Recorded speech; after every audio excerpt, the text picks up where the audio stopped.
ಬೆಂಗಳೂರಿನ ಹುಳಿಮಾವಿನಲ್ಲಿ ಆಗಿರುವಂತ ಒಂದು ಘಟನೆಯನ್ನು ನಿಮ್ಗೆ ಹೇಳ್ತಾ ಇದ್ದೀವಿ ಈಗ. ಅದೇನು ಅಂತಂದ್ರೆ ಸೈಟ್ನಲ್ಲಿ ಮನೆ ಕಟ್ಟಕ್ಕೆ ಅಂತ ಒಂದು ಸೈಟು, ಅದರಲ್ಲಿ ಕಲ್ಲು ಸಿಕ್ಕಿದೆ. ಅದನ್ನ ಜಿಲಿಟಿನ್ ಕಡ್ಡಿ ಬಳಸಿಬಿಟ್ಟು ಸ್ಫೋಟ ಮಾಡಿದ್ದಾರೆ. ಹುಳಿಮಾವು ಪೊಲೀಸರ ಸಮಯ ಪ್ರಜ್ಞೆಯಿಂದ ಈಗ ದುರಂತ ತಪ್ಪಿದೆ. ಚಂದ್ರು ಎಂಬುವರ ಮಾಲೀಕತ್ವದ ಸೈಟ್ನಲ್ಲಿ ಸ್ಫೋಟಕ್ಕೆ ಪ್ಲಾನ್ ಮಾಡ್ಕೊಂಡಿದ್ರಂತೆ. ಮಾಹಿತಿ ಪಡೆದು ದಾಳಿ ಮಾಡಿದರೆ ಜಿಲಿಟಿನ್ ಮತ್ತು ಡಿಟೋನೇಟರ್ ಅನ್ನ ಸೀಸ್ ಮಾಡಿದ್ದಾರೆ. ಇನ್ನು ತಮಾಷೆ ಆಡ್ತಾ ಇದ್ದಾರೆ ಅವರು. 15 ಜಿಲಿಟಿನ್ ಕಡ್ಡಿ 30 ಡಿಟೋನೇಟರ್ ಅನ್ನ ವಶಕ್ಕೆ ಪಡ್ಕೊಂಡಿದ್ದಾರೆ. 100/100 ಸೈಟ್ನಲ್ಲಿ ಜಿಲಿಟಿನ್ ಸ್ಫೋಟಗೊಳಿಸ್ತಾ ಇದ್ದ ಮಾಲೀಕ ಚಂದ್ರು ಸೈಟ್ನಲ್ಲಿ ಕಲ್ಲು ಸಿಕ್ಕಿದೆ ಅಂತ ಜಿಲಿಟಿನ್ ಕಡ್ಡಿ ಬಳಸಿ ಸ್ಫೋಟವನ್ನ ಮಾಡಕ್ಕೆ ಮುಂದಾಗಿದ್ದು. ಹುಳಿಮಾವು ಪೊಲೀಸರ ಸಮಯ ಪ್ರಜ್ಞೆಯಿಂದ ಈಗ ಭಾರಿ ಅನಾಹುತ ಒಂದು ತಪ್ಪಿದೆ. ಸುತ್ತಮುತ್ತಲಿದ್ದವ್ರ ಪರಿಸ್ಥಿತಿ ಏನಾಗಬೇಕು? ನಿಮ್ಗೆ ಇಷ್ಟ ಬಂದಂಗೆ ಆಡ್ತಾರಪ್ಪ ಇವರೆಲ್ಲ. ಅದು ಹೆಂಗೆ ಸಿಗುತ್ತೆ ಅಷ್ಟು ಸುಲಭವಾಗಿ ಜಿಲಿಟಿನ್ ಇವೆಲ್ಲ ಡಿಟೋನೇಟರ್ ಎಲ್ಲ?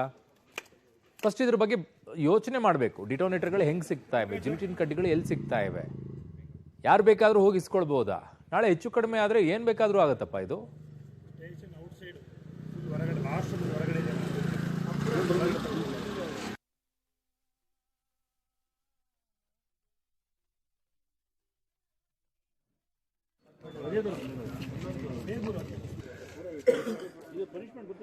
ನೋಡಿ, ನಾಳೆ ಹೆಚ್ಚು ಕಡಿಮೆ ಆದರೆ ಯಾರು ಹೊಣೆ ಇದಕ್ಕೆ? ಜಿಲಿಟಿನ್ ಕಡ್ಡಿ ಡಿಟೋನೇಟರ್ಗಳು ಎಲ್ಲಿ ಬೇಕಲ್ಲಿ ಸಿಗುತ್ತೆ, ಯಾರು ಬೇಕು ಅವ್ರು ತರ್ತಾರೆ, ಎಲ್ಲಿ ಬೇಕಲ್ಲಿ ನಾವು ಸ್ಫೋಟ ಮಾಡ್ತೀವಿ ಅನ್ನೋದಾದ್ರೆ ನಾಳೆ ಒಂದು ಕೆಲಸ ಮಾಡಿ, ನಾಳೆ ವಿಧಾನಸೌಧ ಮುಂದೆನೂ ಹಂಗೆ ತಂದಿಟ್ರೆ ಏನು ಮಾಡ್ತೀರಾ? ಇದೇ ಜಿಲಿಟಿನ್ ಕಡ್ಡಿ ಡಿಟೋನೇಟರ್ಗಳನ್ನು ತಂದಿಟ್ರೆ ನಾಳೆ ಯಾವುದೋ ಕೋಪಕ್ಕೆ ಯಾರೋ ತಂದಿಡ್ತಾರಪ್ಪ, ಏನು ಮಾಡ್ತೀರಾ ಅವಾಗ? ಯಾರು ಕೇಳೋರು ಯಾರು, ಯಾರು ನೋಡೋರು ಯಾರು?